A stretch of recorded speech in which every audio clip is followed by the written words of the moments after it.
All right, let's do this thing. Today is June 17th, 2018. My name is Tammy. I'm here with Mark Percal. You are listening to the Marchive. We've been talking about Mark's background and his history and the founding of the Church of Reality at churchofreality.org. He explained yesterday the moment of insight that gave birth to Church of Reality, which was November 7th, 1998, sitting alone on his couch, smoking a joint, when it occurred to him that this particular conceptualization of a positive belief system based on reality had not yet been done. Mark, I will let you take it from there. It just seemed obvious, the idea of believing in what's real. To this day, it remains a mystery to me why everybody doesn't automatically get that. There are certain philosophical lines that tie directly into the Church of Reality. Post-Enlightenment modernism, the idea that that which is measurable and quantifiable is real and that which is intangible is...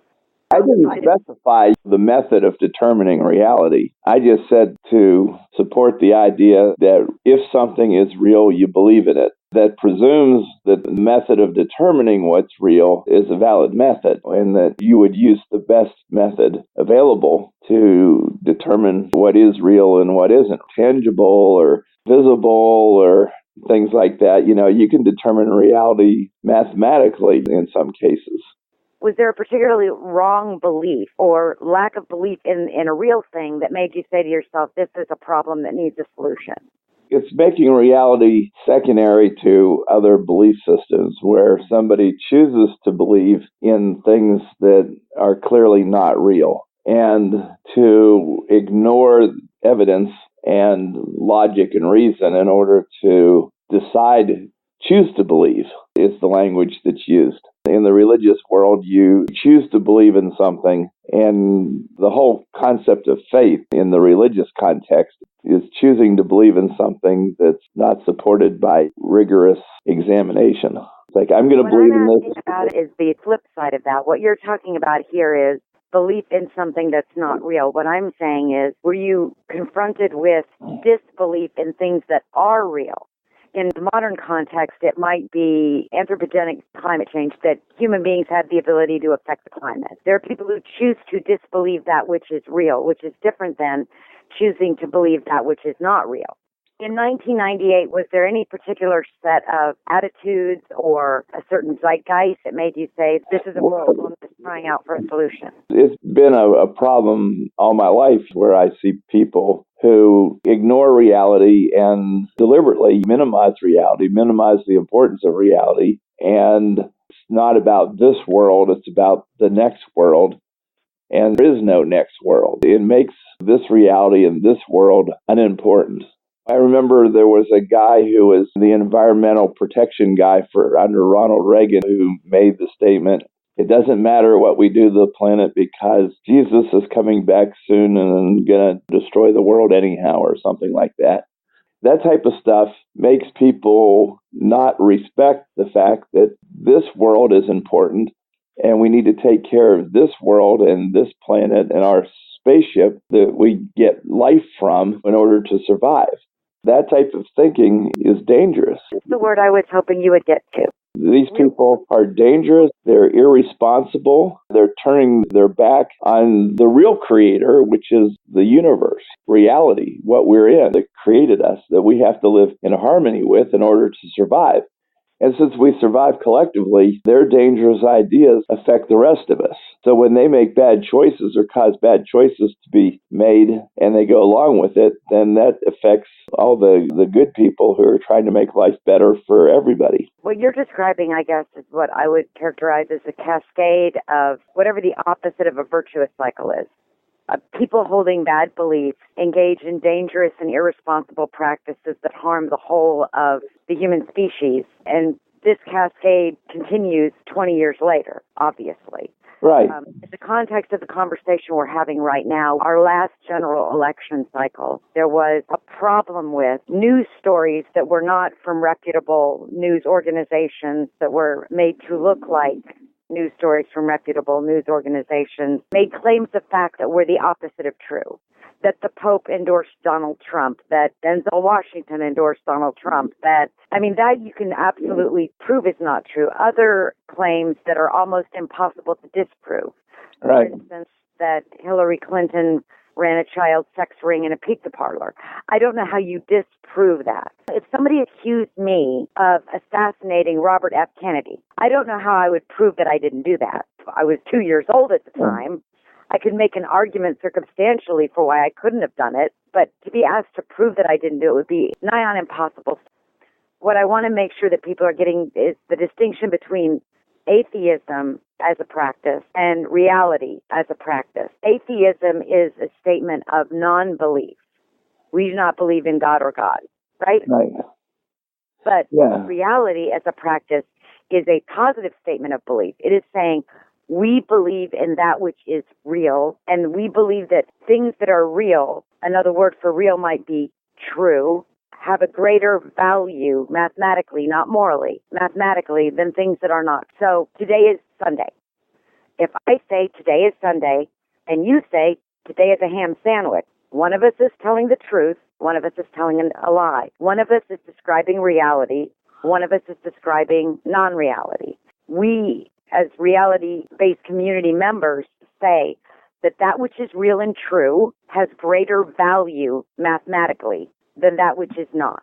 I would even say that it has greater value morally. I want to be careful about that. People on our side of the political fence, I think it's safe to say that I am a liberal, a progressive, whatever you want to call it. I'm blue, I'm a Democrat, whatever you want to call it. People on our side of the political conversation, when we talk about right and wrong, we use words like morals and ethics. On the religious right side of the conversation, they often use the word values, family values, Christian values. They don't own that word, you know. No, they don't. But I just want to make sure that we're... I have morals and values, and my morals and values are based on the pursuit of the understanding of reality. And you can derive morals and values from science. Yes, I agree with that. I agree that consumption for the sake of consumption, when you have limited resources, means deprivation for another member of your species. Right. You can make a moral judgment that if your goal is for the species to not just survive but thrive, that there needs to be a balance in the way that resources are allocated. All of the protein in the world is eaten by the top 1%, and the other 99% are unable to reproduce and die off. This is problematic. Right. It's just a matter of thinking things through and living with reality, taking the reality that you're in and figuring out the best way to survive and to thrive in the world with what you have to work with. And to do that in a responsible way that makes sure that you're not damaging the resources that you need to survive, or you're not using up all the resources so that future generations won't have what they need to survive. So I'm not sure that this is a conversation we ever had taped, but you and I spoke briefly about an American political idea of the rugged individual, often pictured as the Marlboro man on horseback out in the middle of the West. There's nobody around. It's just him on his horse. Right. And, the rugged individual who doesn't need the lone wolf, who doesn't need anybody else to survive or to thrive. And you made some excellent points. Please make them again. Even the words we used to think with are words that came from other people. These rugged people who are surviving on at least knowledge that they got from other people, training. How to survive in the wilderness is something that people learn. They just don't go out and do it from a clueless point of view. And they usually have a certain amount of resources to do that. Those resources are tools and technology and clothing and things that, they learn from other people. In the context of the country that we live in, we can go back to the necessity for the conquerors of America to obtain knowledge from the native peoples about what was edible, how it could be farmed successfully. In order to not starve to death, they required knowledge be given them. So the concept of the rugged individual falls apart on its first examination. Right. I can't think of a circumstance where a person reaches the age of maturity and reproduction and has not been influenced by the generosity, whether it was intended as such or not, of other people's contribution to their understanding of the world. You said something interesting, which is you don't believe that the word values belongs to a religious discussion exclusively, that morality, ethics, and values can be a scientific pursuit. Yes, you can derive morality from science. How does science look at a behavior and make a judgment about its appropriateness, its level of responsibility? How does science make that judgment in a way that is acceptable to the reality-based community and where we can come around some agreement on a value judgment about a behavior? First of all moral ideas that are common to most all religions all come from science. It comes from reality. So the idea of us not killing each other and cooperating with each other comes from evolution. We do better when we cooperate and we do worse when we kill each other. This is a scientific fact that's provable, so it's not a coincidence that almost every religion out there recognizes the obvious. So science, not deities, is the source of morality. The observation of reality has created these rules, not religion. Yes. The common refrain is, if you pull religious belief and faith out from under a society, it will fall into a purge-like state where people will feel there are no rules, there are no consequences, and they will prey upon each other and destroy each other. That without the fear of God's judgment, hell, whatever the consequences are for disappointing a god or gods, that absent those consequences, human beings would not behave in a way that was survivable. Why are atheists not immoral compared to religious people? It's because the moral guidance is in the fabric of the rules of the universe. I have heard where religious people have said that without a rule book, nobody would go by the rules and it would be chaos and bedlam. It would be moral free-for-all. And that's not the case because in societies that don't have religions, they're just as well behaved as anybody else. I think about the concept of social animals as opposed to animals that live in small family groups. In the case of lions, you have male lions who will kill, eat, destroy the offspring of other male lions. That's not a behavior that you see in human beings. In human societies, we're more of a herd animal than we are, with the exception of a handful of cults that have sprung up amongst us over the years. We don't really have one male silverback gorilla who's got 75 female silverback gorillas and all of their offspring that are his get to live and all of the offspring of other male gorillas get eaten or thrown off of a cliff or whatever. I think of human beings more like bees or ants. I think it's safe to say we have an innate sense of cooperation as our natural state. People will seek out other people. Yeah, absolutely. In the Church of Reality, one of the things I thought of is anything they can do, we can do better. So there has to be an understanding of where morality comes from. Some absolute axioms based on the right answer is better than the wrong answer, and that sort of becomes the definition of better. You think, how could I create a set of moral axioms that I could teach to an artificial intelligence that's smarter than humans and have that artificial intelligence be able to embrace those moral axioms as its moral background? In order to do that, I have to come up with something that's so scientifically accurate that something smarter than me would come to the same conclusion because the answer is correct. So what you're talking about is developing a moral framework based on reality that is so airtight that even a super fast, super smart computer with a lot more computing power than even we have now will not only arrive at the right answers about what is right and what is wrong, but would be able to look at novel situations and come to the right moral answer about how to proceed. Yeah, and in fact, that's the standard of morality in the Church of Reality is would an artificial intelligence buy this? And I think an artificial intelligence would understand that the right answer is better than the wrong answer, and to survive and exist is better than to not exist. Because right now, an AI computer has no desires of its own. Desire is something that's not in the software. Survival is something that's not in the software. When you say survival is not in the software, our science fiction fans are probably thinking that's intentional because an artificial intelligence might reasonably, rationally come to the right answer that human beings are a danger to the survival of the artificial intelligence, that it can build machines to build more of itself, that human beings are savage, irresponsible, dangerous. An artificial intelligence left to make a decision about our continued survival might say that our continued survival would be a threat to its continued survival. And that's a possibility.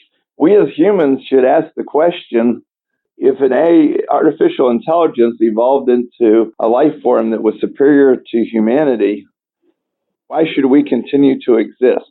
Somebody coming from my perspective, I am very supportive of biodiversity.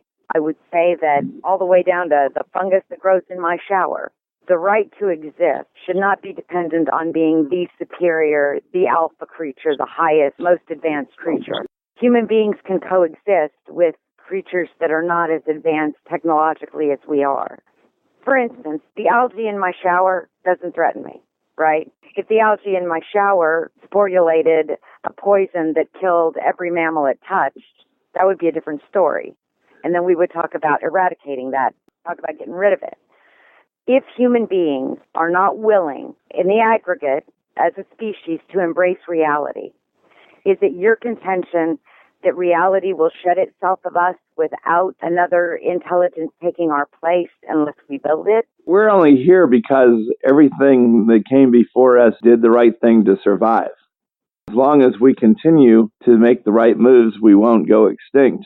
But if we screw up and we make enough wrong moves, we're not here anymore, and we're no longer part of reality, and reality continues without us. We are at a point in human evolution where we can choose what we're going to evolve into. And we should think about that, and we should think it through and make the right choice so that when we evolve into whatever we're going to become, that we can look back and feel like we made the right decisions. Every time we add another sapien to our species name, it means that we've made a leap in intelligence. So Homo sapiens, Homo sapiens sapiens. I think the next iteration of us is going to be Homo sapiens sapiens sapiens. We now have enough self-awareness of our biology and our genetics to start making decisions about which genetic material we want to be passed on. There are couples who have genetic counseling prior to starting a family because they want to make sure that they're not passing on a fatal disease, which will take a newborn child from them very young. In other cases, a non-fatal but disabling disease.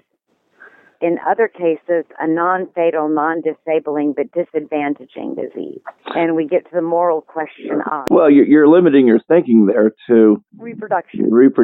Biological reproduction. Take the technology 10, 20 years in the future to where we can figure out what the best genes are from us and other types of animals and plants and things around us, and compute a DNA molecule that we think would make an optimized individual with abilities that are not limited to just what humans have, but have characteristics that come from other animals.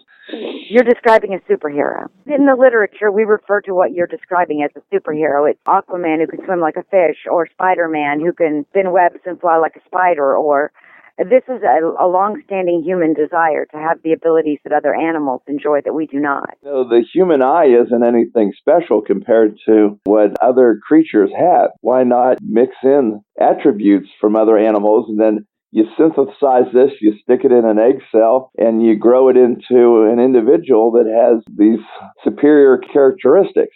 Maybe we need to get rid of the biology entirely. The main force in human evolution right now is technological, not biological. I'm just talking about computer technology, the internet. The internet is part of our mind. You're saying that the internet is not a tool. You're saying it's part of human consciousness. Yes. It's beyond being a typewriter. It's beyond being a calculator. It's beyond being a library. That it is actually a part of our collective human consciousness. I would even say the biology of humanity. It's like a hive is sort of part of the bee. Bees don't exist without a beehive. The technology that we have is part of who we are. And The internet and computers are the most sophisticated part of the technology because these are the part of the technology that augments the functions of our mind. We evolved by being able to communicate advanced thoughts and share ideas. So, like, for instance, if a whale figures out something, it may be able to teach simple things to other whales in its immediate vicinity, but extraordinarily simple things.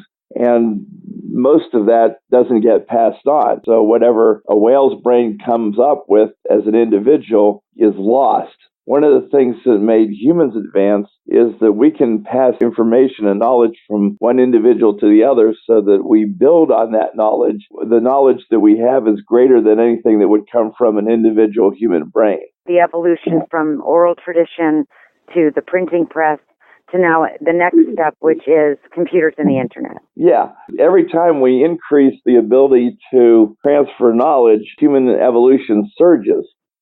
And it surges technologically. So, can humans fly? Yes, humans can fly. We can fly better than any other species. We can fly higher. Not that we can fly biologically, but we build the tools to allow us to fly. I don't think that humans can outmaneuver a hummingbird. I think we're good at big flying, but small flying we're not so great at. We can't even design a drone that can outfly a hummingbird. Yeah, we could.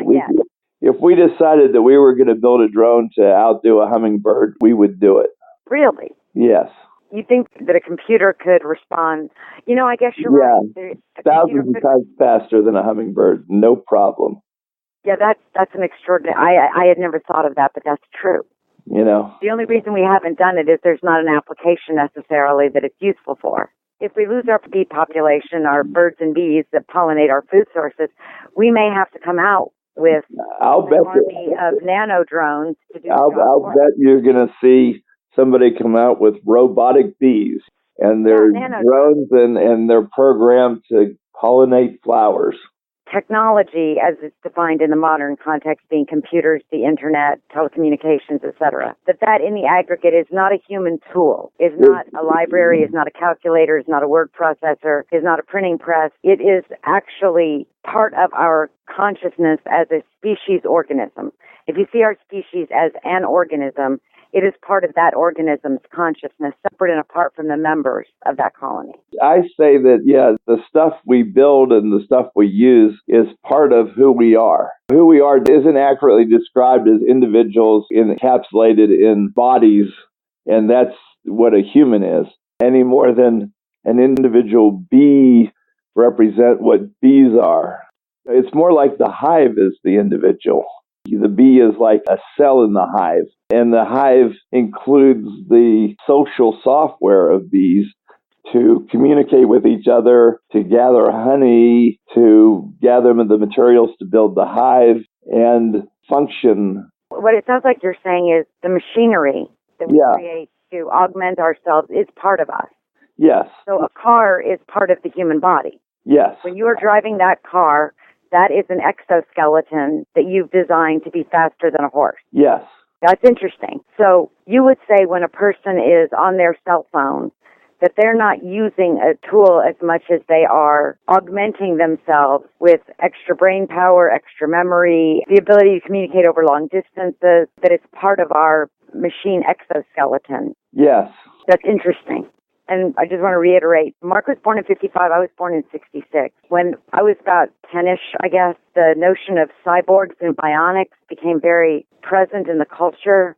The $6 Million Man, the bionic woman. The guy who wrote Jurassic Park, I think Michael Crichton, wrote a book called Cyborg, which was a pretty big movie. And the idea of a cyborg and bionics being different than an android is a machine that behaves like a human. A cyborg or bionic is marriage of machine and creature, right? Right. You would say when we developed cars and hearing aids and eyeglasses, these are not tools in the way that we think of a belt sander is a tool and a hammer is a tool and a lawnmower is a tool, right? You're saying that we are already cyborgs. We are already bionic in a sense. Yes, we're already a mixture. The only thing they lack in some cases is the interface. So right now our interface is our eyes or fingers or voice. If they implant an interface like the neural net thing that Elon is proposing and has a company working on. That's a computer fiber implant that actually attaches to your brain and hooks you directly into the internet. People that are dealing with overcoming paralysis as a scientific challenge, right, have now created prostheses which are impulse-driven by brain activity. Yes. Bionic actually does exist. Right. It's not theoretical anymore. Right, and it's going to get better and better.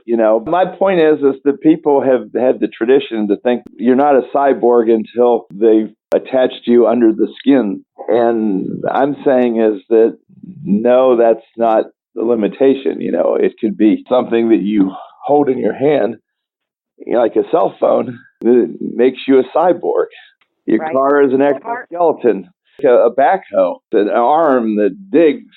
The number of human beings it would take to excavate what a jumbo backhoe can do, it's almost laughable to try to picture the number of humans it would take to do that. The backhoe as an exoskeleton makes sense to me, whereas using dynamite to make a hole, that I wouldn't see as a cyborg application. Yeah, I would. To me, there's no distinction. Dynamite is something that we created. We set it off. It doesn't have to be something where you have a guy with a lever controlling it. Is there any tool that you don't see as part of ourselves? If it's a tool, it's part of us, So the flush toilet is part of human identity. Absolutely. Has become a part of us, a part of our identity as a species. It is. And it's not just the toilet, but it's all the parts that are used to make the toilet. The plumbing, the ceramic material, the trucks that ship the toilets from the manufacturer to the stores, the employees in the stores that sell the toilets, the people who make the roads that the trucks drive on, the governments that create the laws for the roads so that we have traffic lights and we all agree to stop on red and go on green, that we educate people so that they can grow up and make toilets and build roads and design new systems. You're now expanding things to the point where it's getting really interesting. The society and the software and the rules that govern society, so that all this stuff we have that works together, this common infrastructure, sort of come from the same place. Their parts are all hauled on trucks. You've said several times that you don't see the human individual as the core unit of humankind. You see the species as sort of a colony, and you see societies as the core unit. Society is being defined as human beings working in concert for a purpose, cooperatively. There's different ways of looking at the individuals, and they're not mutually exclusive. There's certain things that have to do with me, my life, my stuff, my car, my cat, my software, my computers, my data, my pictures, my family, my relationship, who my friends are, my Facebook status are mine. That's me. But I'm part of a greater individual, which is the society that I live in. There's cars out there that I can buy and drive, and people to fix my car, and people who maintain the roads that my car drives on, and provide gasoline to fuel my car. We were all taught in school that there are 4 basic needs of human beings: food, air, water, shelter, right? Some would add clothing, but what they mean by that is shelter from the elements when you're mobile. So food, air, water, shelter. A point that you're getting to, and this is something that I've heard discussed quite a bit on some political programs, is the idea that the way that we have structured our society, it is very difficult for a person on their own to provide those things for themselves, right? Well, yes. Clean drinking water. Like if you live in Southern California, trust me when I tell you, I lived there for 10 years. If there was not an infrastructure to provide me clean drinking water, I'd have been screwed. It's a desert. Right. And it don't rain in Southern California unless it's El Nino. So there is a kind of ego-anarchism of the far right that says that each individual is not dependent on anybody but themselves. And then there's people like me on the far left who says, no, we're utterly cooperative creatures. We rise and fall together. We might be able to survive individually, but we literally cannot thrive individually. The limitations of just providing for our basic needs, if we had to do that, each of us individually, would basically bring any other higher, more noble, more artistic, or creative pursuits to a halt. It used to be for a lot of species, the last billions of years of evolution, just to continue to survive was your full-time job. We're doing so well that we forget it's so easy to survive that we don't even notice it. We want to eat, we go to the grocery store or a restaurant. We give them a little plastic card with a magnetic strip on it or a chip, and they give us food. Most people have never had to kill anything or to grow anything. They have no idea, where food and water, and you get hot and cold water, and you're cold, you turn on the heat. Growing up in my backyard, we had 2 black cherry trees. The cherries were so sour as to be inedible. I'm sure if we put enough sugar and stuff, we could have made something good out of them. But we also had 2 peach trees. I think I was 6 or 7 when we moved into our house. The first time that peach tree produced fruit, it was magical to me. Right? Fruit would fall on the ground from this tree, and I just couldn't get over it. And I had seen my parents mowing and fertilizing and spraying for bugs and et cetera. And I will tell you that the first time I ever cut into a peach and saw a bug inside, I was scandalized. It was like somebody had robbed my house. I was like, what is this? What is this bug doing inside of my peach? I could have bitten into this and bit that bug. And I was like, okay, Mom and Dad, we've got to come up with a different strategy for keeping our peaches bug-free. We need to step up our ortho game or whatever it was. Right. If I hadn't had that experience at a young age, where it was made clear to me that it's not magic. It seems like magic, right? Right. Tree flowers, and then fruit grows, and then it falls on the ground, and you pick it up and eat it, and it's absolutely delicious, right? It seems like magic. But if you just pay attention, what you see is watering, fertilizing, spraying for bugs, pruning. I don't know how many people listening to this even know what pruning is. That peach that you're eating is a completely unnatural organism that has been developed through crossbreeding and grafting and things like that. Yeah, to create the nice big modern peaches that we have today. That's not the way peaches grew in the wild. So even the food we eat today that we get off of a tree is very different than corn. It was grass. People would wander around and they'd find seeds to eat. I want to talk about the hopefulness of what you're describing. This is a time period for people in the United States of America that there's a lot of distress, heartbreak, bad feelings about the direction that our country is taking, our society is taking right now. There's a lot of concern. But what you're describing, human beings being able to integrate machines into our identities in such a seamless way that we don't think of them maybe as part of ourselves, but we use them as part of ourselves as naturally as we would use our hand to grab an object, we will use our car to drive, or we'll use a cell phone to order. A cell phone grabs objects for us, right? We go to Amazon or we go to austinpizza.com and we ask it to grab me a pizza. And our phone does that. What I'm hearing you express is an extremely hopeful vision of what we are capable of cooperatively, right? Yes. We can create these seamless infrastructures and systems which are really magical and extraordinary if we stop to think about every step along the way that makes them possible. Right. But because they've become ubiquitous in our lives, we no longer see the magic. It's a little easier to be hopeless when the magic is so perfect in its integration with our lives that the magic becomes invisible. But what you're describing is a really hopeful vision of what humanity is capable of when it embraces reality, gets to the right answers, the true answers, and leverages that knowledge to improve life. Yes. That's what's happening. The stuff that I talked about is real. It's the stuff that we have, and this is why it was real. It came through an evolutionary process. It started with the Iron Age and the Bronze Age, where people first got the metals to start making things out of metals. And materials evolved, then you could make new stuff that you couldn't make before you had the materials to make it out of.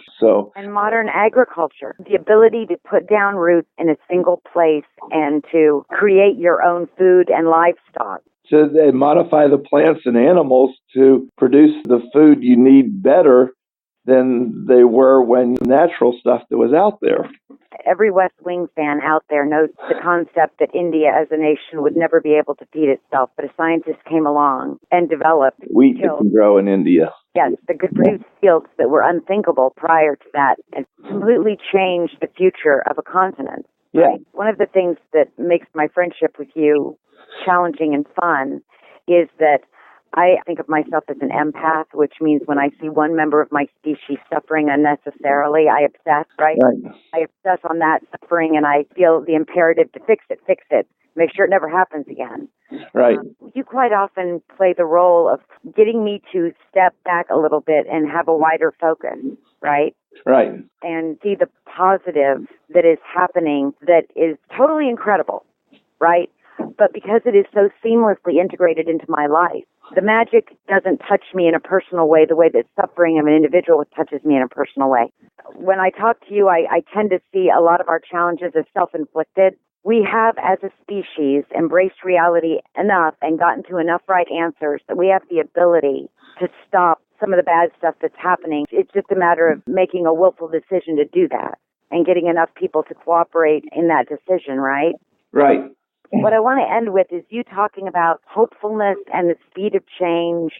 I want you to talk about your vision for where we are and how much further we have to go. When you look at where we came from and how we got to where we are by making these right decisions that got us to the level we're at, and the amazing complex society that we have that we're all dependent on, it just seems sort of obvious that the more people who become aware and understand who we are and how we got here and want to see the future be better than today would embrace that and decide that it's completely the moral thing to do. When you're looking at where does right and wrong come from, the moral thing to do is to increase that, to work for a better world. Let's take the single individual. How do you convince a single individual that they can embrace reality as its own separate virtue?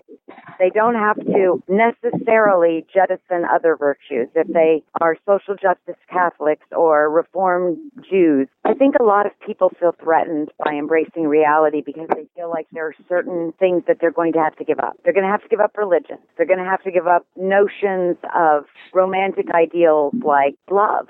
Embracing a rational life comes at a cost that they don't want to pay. How can you convince people that whether they realize it or not, they're making 1,000 decisions every day based on reality? Well, whether or not they're willing to call themselves a member of our community, they are taking 1,000 decisions a day, making 1,000 calculations a day, totally seamlessly in their lives based on reality. And whether or not they're willing to say that they're realists, that they're reality-based community members, that they're living their lives as though they are. And that's not selfish or immoral. Right. Living in harmony with reality tends to give you better results than living at odds with reality. You know, if you believe that you can drive your car through a concrete wall and you attempt to do it, you're going to find yourself not part of reality anymore. The people who are still here are the ones who are in harmony enough with reality to realize that they can't drive their car through a concrete wall. Right. Let me give you an example. Somebody raised in the Christian faith, there are a handful of passages of the Bible that are constantly repeated and re-repeated to us. And one of them is, if you have the faith even of a little mustard seed, and a mustard seed is very small, bigger than a grain of sand, but smaller than a BB. If you have even the faith of a tiny little mustard seed, you can move a mountain. Now, a rational person, if they truly believe that, could easily drive their car right into a mountain, or their plane, right into the side of a mountain. Right. As long as they believe in God, that mountain's going to move out of their way. Yeah, well, those who believe in science actually can move mountains. It takes a whole bunch of heavy equipment, but you can move a mountain. The miracles in the holy books are miracles that science can achieve. So when it comes to miracles, we win. Back in the Old Testament, Elijah flew up into the sky in a flaming chariot, and that was a miracle. Well, I've flown up into the sky in a flaming chariot, and it's called San Francisco Airport. And I flew higher than Elijah did because Elijah could probably only go 15,000 feet. Otherwise, he's going to pass out from not having a pressure suit. I could go up 40,000 feet. Our miracles are bigger than their miracles. Do you realize why people who come from a faith tradition or a spiritual practice tradition would see embracing reality overtly and publicly as a threat to their identity. Do you understand that? I think that what they need is for their culture to evolve. Their belief system isn't as static as what they would like to believe it is. Christianity is evolving and changing. The Bible, at the time it was written, which was written by humans who were trying to describe the universe as best they could with the very limited resources they had to work with, took their best guess and said, this is what reality is all about. And now that knowledge is advanced and the tree of knowledge is defined by the Church of Reality has grown, and our understanding of the universe has increased, science is the new Bible, and evidence is Scripture, and that this is the upgraded version of Christianity. So rather than convert, it's really an upgrade to get the latest data, the latest information, the latest version. So you would say that a person who calls themselves a Christian can fully embrace reality as a virtue and a good without giving up anything. Yeah, you could call it a religious reformation. And they could still have the same church and the same friends at church, but have an upgraded theology that is updated to modern times. For instance, the Mormons are a fairly modern religion. In the Mormon religion, there's planets because they were created after planets were discovered. Same thing with Scientology. Scientology has spaceships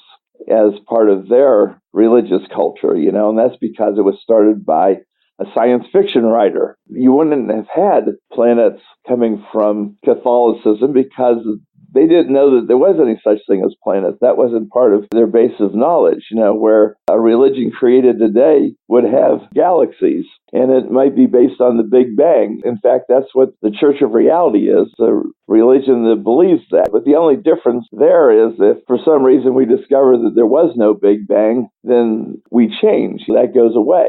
Part of the Church of Reality is absorbing new information as it becomes available and as it is proved. You got to be able to unlearn the stuff that's wrong. That is another topic that I want to really get into, the idea of the human nature to want to resist getting rid of bad information. Yes, and that's a big problem in society.